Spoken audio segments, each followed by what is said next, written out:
Welcome back to the Grease Goblins Rereads channel, and today's video we're going to be doing Jon VIII A Clash of Kings, the second to last chapter of the entire book, and the finale for Jon's storyline in A Clash of Kings. And Jon's a weird POV. He has a lot of low moments in this book, and he is by far one of the worst POVs of this book. Not to say he's bad, but he's just very inconsistent in terms of feeling very isolated from the rest of the story, and the quality of his chapters kind of varying overall. So let's get into the finale for Jon. I do think it's one of his better chapters, if not his best. So that'll get us into page 709. Also, for a little refresher, just remember Jon and Qhorin Halfhand and his small party are retreating away from the wildlings, as Jon had a dream in Ghost about what was going on, so they're trying to run away, but they're being hunted by, well, Rattleshirt and also Ygritte. When Qhorin Halfhand tells Jon to gather brush for a fire, Jon understands their end is near. There's no longer any stealth. There's not really any chance of them being able to escape. So at this point, let's have some comfort and have a fire. Now, there is another reason as to why Qhorin is lighting this that Jon doesn't really know at this point, but it's also to try and distract the wildlings. Jon cuts bare branches from a dead tree while Ghost watches silently. Jon wonders if Ghost will howl for him when he dies, as Bran's wolf did, and whether the other wolves will sense his death as well. There's a lot in these last two chapters really about the Starks and their connection to their direwolves, and it's very much made apparent that they have some sort of connection, that they understand when one is hurt or dies, like when Lady dies, for instance. The moon rises behind one mountain as the sun sets behind another. Jon strikes sparks with flint and dagger until smoke finally appears and a fire catches. Qhorin stands over him as the fire begins to burn. Qhorin softly remarks on the beauty of fire, comparing it to a shy maid on her wedding night. And you gotta put this into context for Qhorin. Qhorin is planning everything based on the fact that this is going to be his last few moments. He is not going to survive the rest of this trip. Because unlike Jon, Qhorin is someone well known to the wildlings. He would be tortured. Obviously, he would be killed.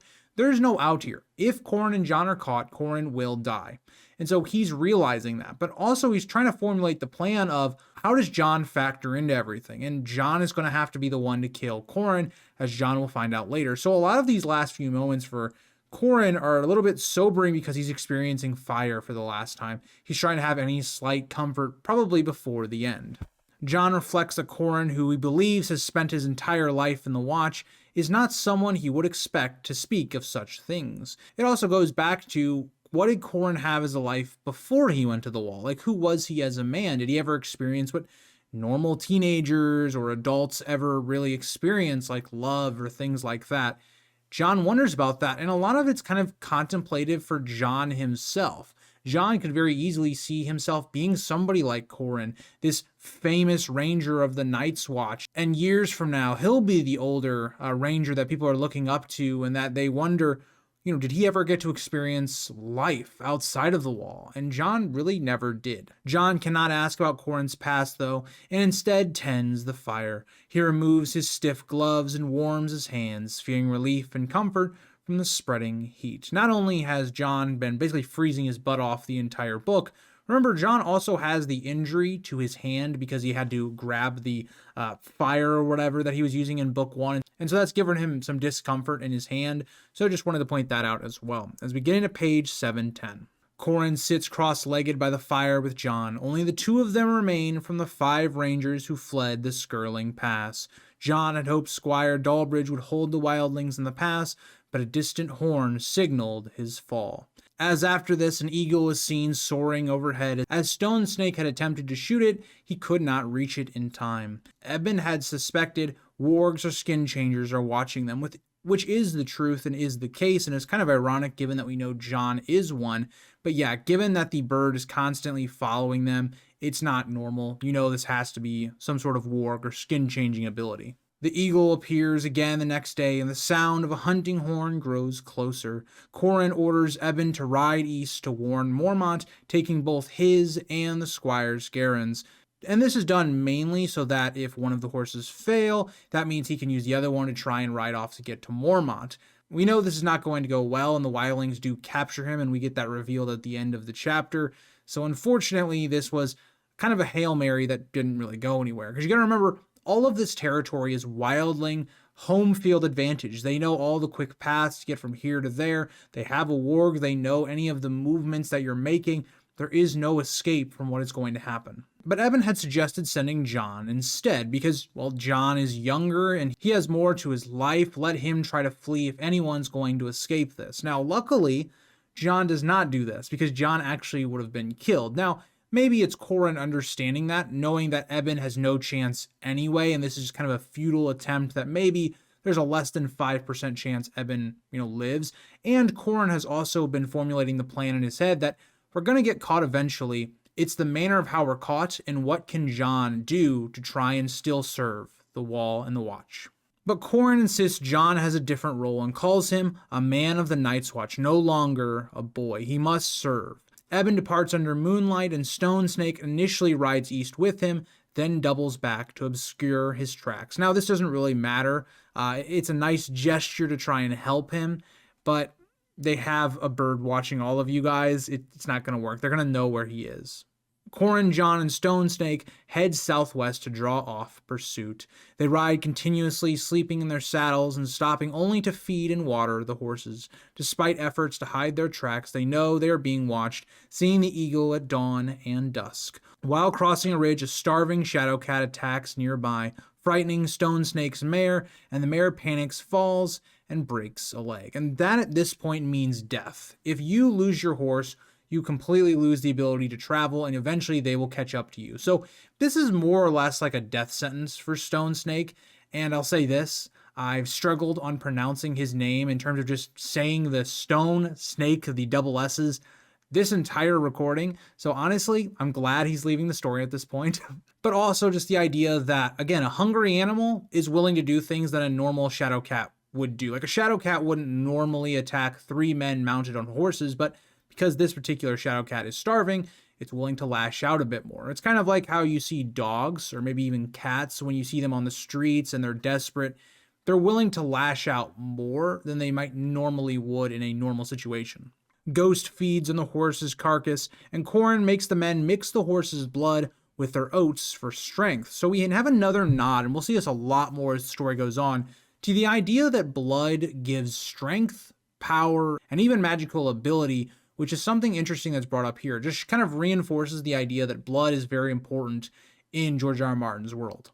Jon forces down the foul mixture and cuts strips of raw meat to eat as they continue riding, leaving the rest for the Shadowcats, as we get into page 711. Riding double is impossible after losing the horse. All you're really doing is inviting another horse to die, and if that is the case, you're condemning another man to death. So they now have to figure out what they're going to do with having only 2 horses left. Stone Snake offers to ambush the pursuers and take some with him, but Qhorin refuses and orders Stone Snake to go alone on foot through the Frostbangs to the Fist of the First Men. He instructs him to warn Mormont of giants, wargs, and awakening old powers like the trees having eyes again. Jon doubts Stone Snake's chances as he disappears over a snow-covered ridge, and this is the last time we will ever see the character of Stone Snake. Not his last mention by any means. We'll hear about him in the next book, but we do not know what happened to him after this point. Easily, he could have died to the conditions. He could have fallen from a cliff or something like that. He could have been eaten by Shadowcats.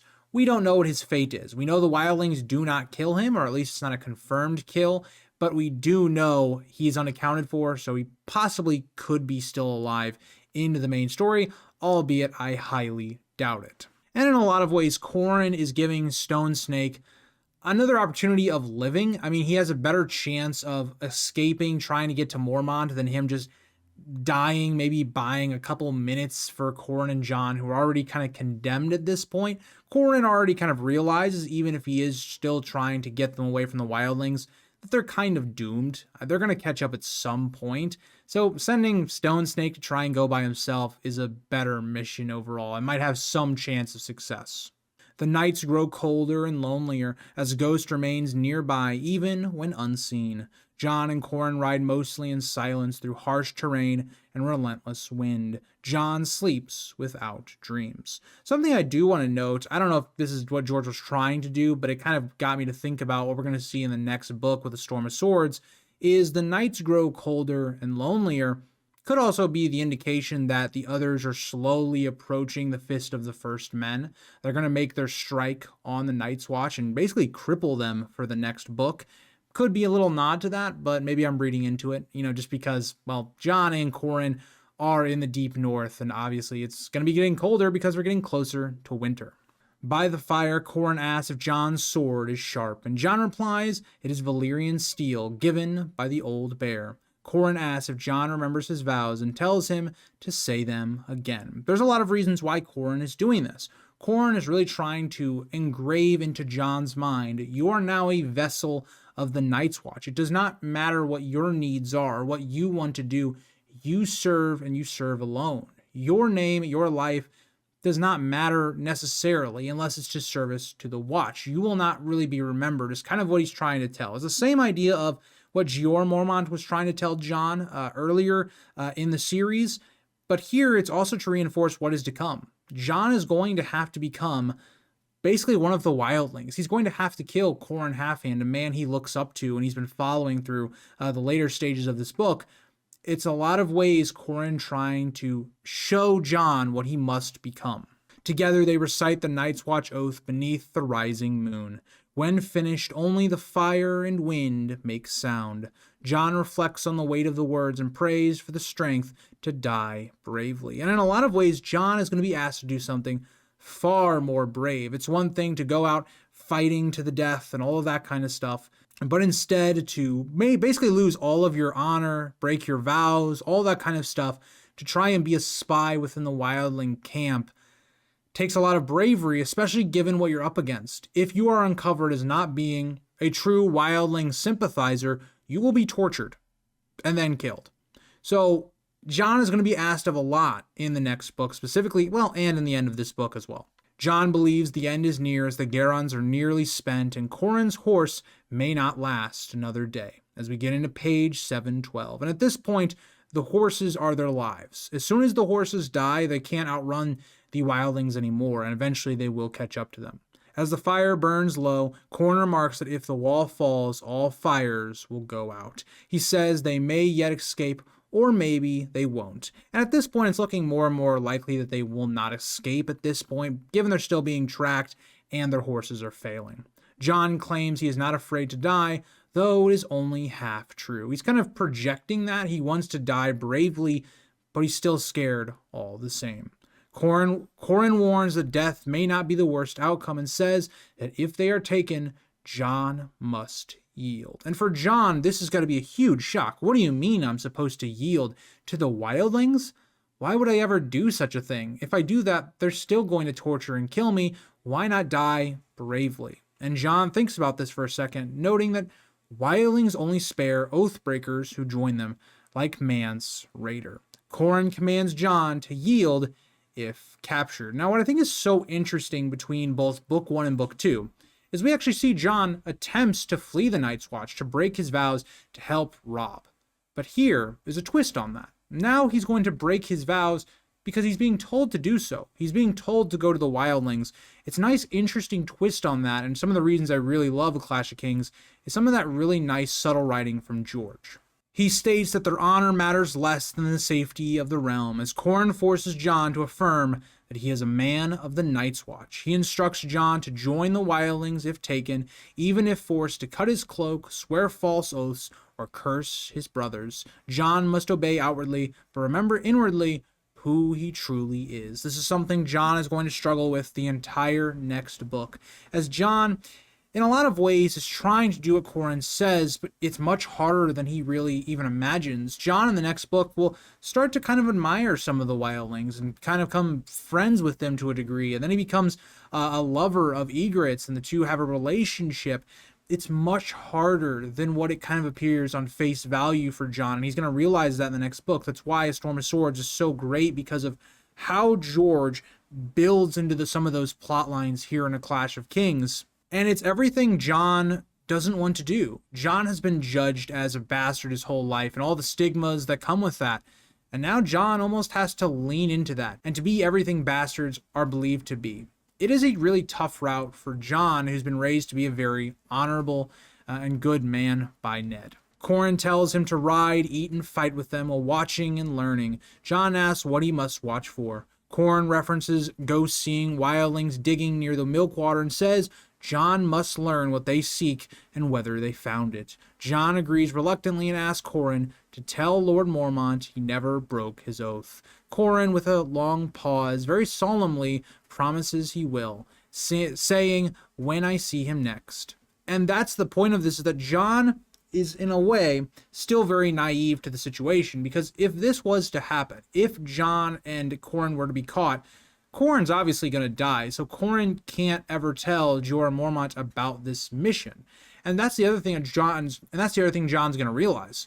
There's no witnesses to Jon taking this oath to do what he's about to do. So when we get into the next book and people question that, it's going to make people hate him. Some will love him. All of those seeds are being planted into this chapter. It's why I love A Clash of Kings so much. I have to reiterate it so much because it does such a great job of planting everything that blossoms in the series going forward. Corran asks Jon to add more wood to the fire. Jon breaks branches and feeds them into the flames, watching them flare brightly into the night. As we get into page 713. Corran abruptly orders Jon to mount and ride back, hoping the fire will draw the pursuers past them. Jon reluctantly leaves the warmth, uncertain of Corran's plan and uneasy about posing as an Oathbreaker. And that's the thing, Corran can't necessarily tell Jon the whole plan because then it might not ever actually happen. Jon will try to avoid it and may not even go along with Corran's plan. Because Corran knows at this point that he's going to die. They're going to have Jon prove himself by killing Corran, and Corran has to do a show of it. But he can't tell Jon that. And that's why this chapter is so well written, is it's Jon trying to piece it all together, and he's not really able to do so and figure out Corran's plan until the end. They ride silently under the half moon, retracing their steps over dangerous terrain. They reach a narrow defile with a small icy stream between two mountains. Corran notes the stream is freezing and decides not to ride through it to avoid breaking ice and revealing their trail. He directs Jon to keep close to the cliffs, aiming for a bend that will conceal them. They proceed deeper into the narrowing pass along the moonlit stream, as fallen rocks partially block their way, but the Garons navigate through. The cliffs tighten further, leading to a tall waterfall at the stream's source. Jon sees no visible escape route and doubts they could survive long on foot without the horses. But at this, Corran does something quite unexpected. He rides directly into the icy current of falling water and disappears behind it. After hesitation, Jon follows, enduring the shock of the freezing water. He emerges soaked and shivering on the other side. So this just tells you a lot about how experienced Corran is. He knows some of the secrets of the land that the wildlings know much more about them than they do. And this also goes to show, like, there's no real escaping the wildlings. If Corran knows about this, you don't think that the wildlings do. You know, like, this is their land. They know much more about it than Corran does. And that's the problem, is that even in these secrets, doesn't matter all that much. And so there's just a lot of travel going on, trying to escape the wildlings as we get into page 714. Behind the waterfall, Jon and Corran find a narrow cleft opening in a sandy-floored cave. Ghost follows them through, shakes off water, and settles nearby. Corran explains he learned of the passage from a brother who once followed a shadow cat through the falls. He says there's a way through the mountain and plans to press on at dawn if they are not discovered. Corran decides to take the first watch, drawing his sword in the darkness. These last final moments of Corran's life as he contemplates likely his coming death. Jon removes his wet cloak but keeps his clothes on due to the cold. Ghost curls beside him for warmth as Jon reflects on the fire outside and Corran's warning about all fires going out if the wall fails. And that's a huge moment because it's not only signaling, okay, if the wildlings take over the wall, things are going to go detrimentally bad for the Seven Kingdoms when the others attack, but it's more importantly signaling that the Night's Watch is the last defense against the others. If they fall, so does Westeros. He falls into troubled sleep, dreaming of burning castles and restless dead, as Corran wakes him before dawn, and Jon keeps watch while Corran rests. And that kind of reflects what I was talking about there with that dream sequence. Really, it seems like he's dreaming about the great war that's going to come later in the series. At daybreak, they eat frozen horse meat, saddle their Garons, and don their black cloaks. Corin lights a torch and leads them through the winding, narrow mountain passage. The path twists steeply, forcing the horses through tight spaces. Jon believes they will lose their pursuers within the mountain and reach the Fists safely. It seems like this last bit of hope, this last moment where George allows Jon to feel like they can escape, but that isn't the case. The wildlings are going to find them no matter what. After many hours, they emerge into daylight. An eagle is waiting for them on a dead tree, and Ghost chases it, but it takes flight. As we get into page 715, Corin sees this eagle and knows exactly what it means. It means they're still being followed, and at this point, there's no reason to run anymore. Their horses are not going to make it much further. This is where they make their stand, at this cave mouth which protects their rear and flanks. He asks Jon again if his sword is sharp. Because also remember this from Corin's point of view. It's one thing to face death, to know it's coming, but you also want to be reassured it's going to be quick. You want to know that when Jon does hit you and eventually gives you the killing blow, it's going to kill him relatively fast. They feed the exhausted Garons their last oats, and Jon recalls the oaths that he repeated with Corin Halfhand once again. A hunting horn sounds, followed by the baying of hounds. Corin tells Jon to keep Ghost close. Wildlings appear over a nearby ridge with wolf-blooded hounds leading them. Ghost bristles but returns to Jon when called as an eagle lands overhead and screams. Jon counts 14 wildlings with 8 dogs. They are completely outnumbered, outmanned, and there is no escape. The wildlings carry wicker and hide shields painted with skulls and wear crude helmets and looted armor. Some are armed with bows, others with spears, mauls, and a chipped stone axe, and Corin draws his longsword, wielding it with his left hand. Jon draws Longclaw and stands beside him, sweating despite the cold. The wildlings halt below the cave as their leader approaches alone on a sure-footed mount. The leader and his mount are clad in armor made of animal and human bones, as Corin identifies him as Rattleshirt. Jon and Corin are cornered. There is no escape, and they are facing death in front of them. As we get into page 716, Rattleshirt, calling himself the Lord of Bones, wears a giant skull as a helm and bear claws sewn to his armor. I know we give a lot of shit to Rattleshirt in this community, but he is pretty dripped out. I can't lie. This is a pretty cool description of him. Corin mocks him, calling him a dog dressed in bones. Rattleshirt threatens to kill Corin and use his bones and skull as trophies, but Corin challenges him to come and take them.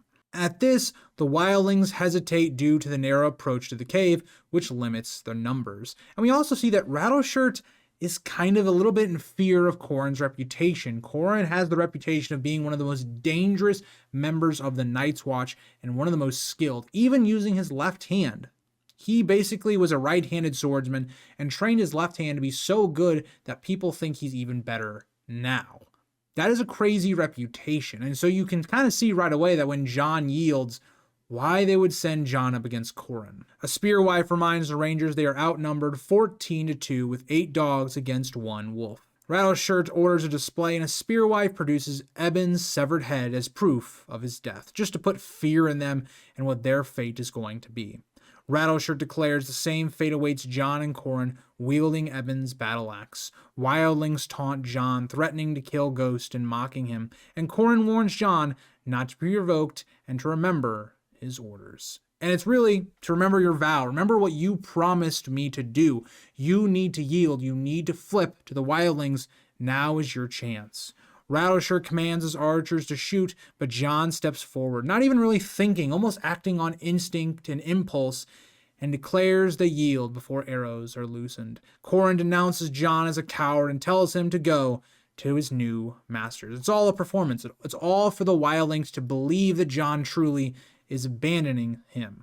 Jon descends the slope towards Rattleshirt, and Rattleshirt says the free folk have no need of cowards. But here is where we see what the strength of the free folk is. They are free people willing to express different opinions. They're not just going to follow Rattleshirt because he's in charge. This is something unheard of in Westeros. The Lord makes all the decisions. You can maybe disagree with him, but he has the final say. Not the case with the free folk, something that Jon is going to deeply respect about their culture in the next book. Ygritte reveals herself, removes her helm, and tells them Jon is the bastard of Winterfell who spared her, urging that he be allowed to live. As we get into page 717, Jon meets Ygritte's eyes but cannot speak. Rattleshirt argues Jon cannot be trusted and urges that he be killed. The eagle screams overhead in agreement, and Ygritte says it was once a man Jon had killed. It was the man that Jon killed when they were doing like the sneak up mission to where Ygritte was before. Jon says he did not know the man was a skin changer, but Ygritte insists Mance Rayder will accept Jon, because Jon has a very interesting parallel to Mance. Mance was once a member of the Night's Watch, he flips to the Wildlings, and Jon has already shown tendencies that he's not fully bought into the Night's Watch. Him sparing Ygritte, you could view as being, okay, he's not fully ingrained into killing women and all this stuff. Maybe he's more of a free folk. You can see those qualities in Jon. It's what's so fascinating about his arc in the next book is, yeah, he has tendencies of both sides. Yes, his vows and his oaths and his honor keep him with the Night's Watch, but more of his personality, more of who he wants to be, what his life could be, is tied with the Wildlings and that love of Ygritte, for instance. That is what Ygritte sees here. That is why, of course, because also Jon didn't kill her, why she's stepping up for him. She can see it in him. And also there might be that attraction as well, of course, but yeah. Rattleshirt orders a Spearwife to kill Jon, but the Spearwife suggests Jon prove himself by showing his prowess. Jon agrees to do whatever is asked, and Rattleshirt commands Jon to kill Qhorin Halfhand. And this is a big moment because for Jon, he's being thrust into a fight with a mentor, somebody he respects, but also it makes sense from the Wildling perspective. Jon is just saying, oh, he wants to yield, but that could just be because he's about to die. Let's actually test him, put him up against Qhorin Halfhand. Qhorin taunts Jon and attacks him, almost giving him no time to breathe. The two fight fiercely as Jon struggles against Qhorin's strength and skill. And one thing we're told right away that the show very much did not get is Qhorin is better than Jon. When you read this chapter, at no point does Jon feel like he has the upper hand. The only thing that allows Jon to kill Qhorin is one, what we're about to see, where Ghost attacks Qhorin's leg during the fight, and then also Qhorin kind of allowing Jon to win. So I want to point that out right here is when people talk about the best fighters in Westeros and people bring up Jon, he's not even close. I mean, he's getting beat by Qhorin very handedly in this chapter. So I just want you guys to remember that.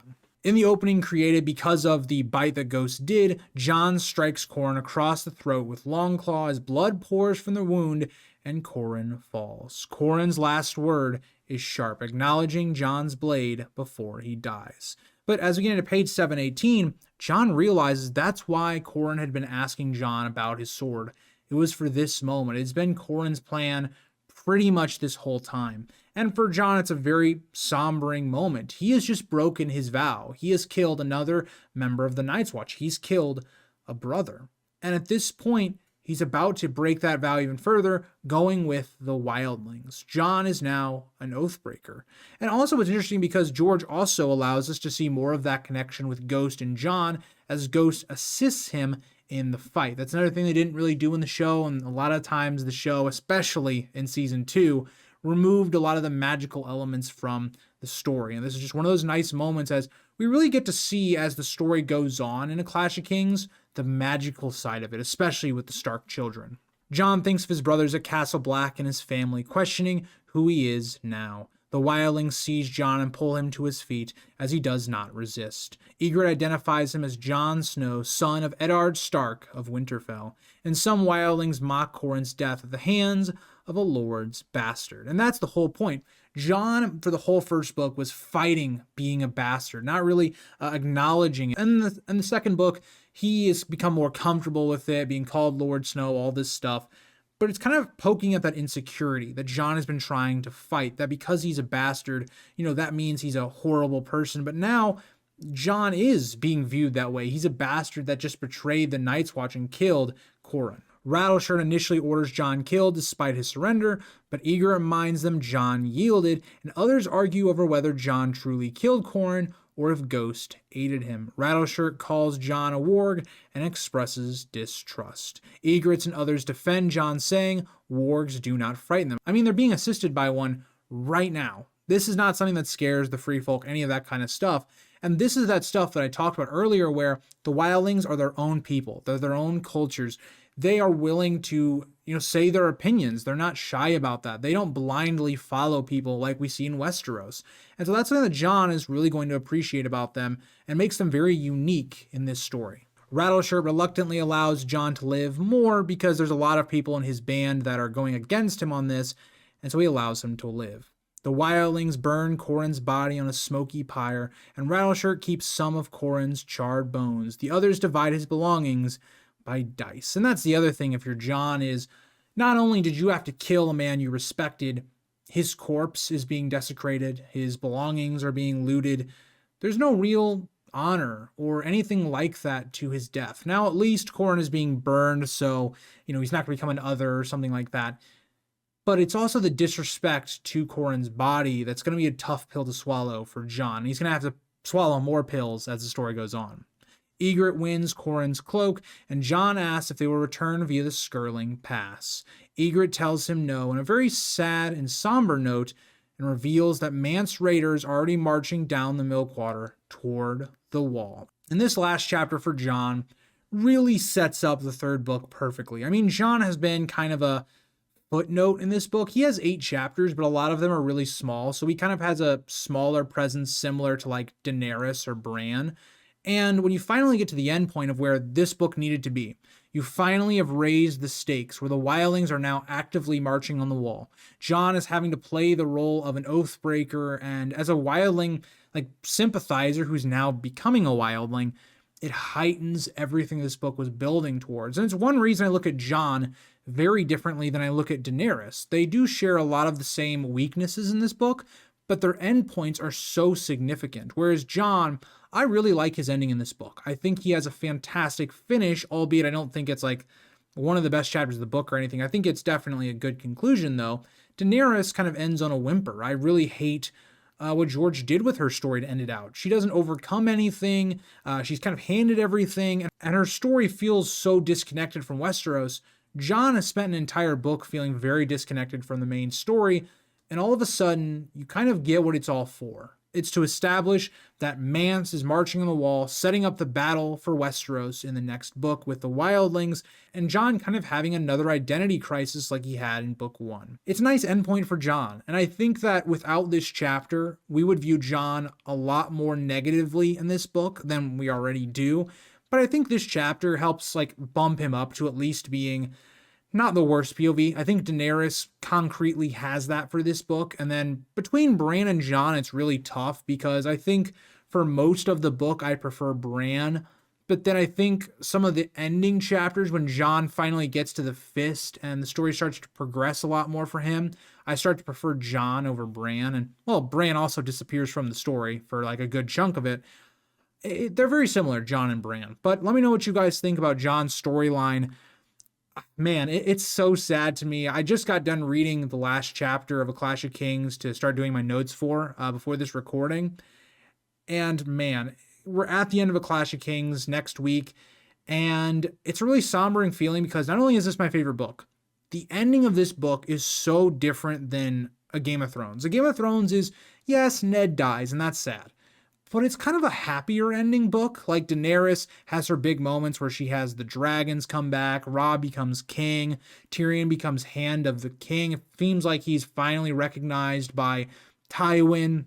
Jon has figured out who he's going to be, a man of the Night's Watch. It has a relatively happier ending.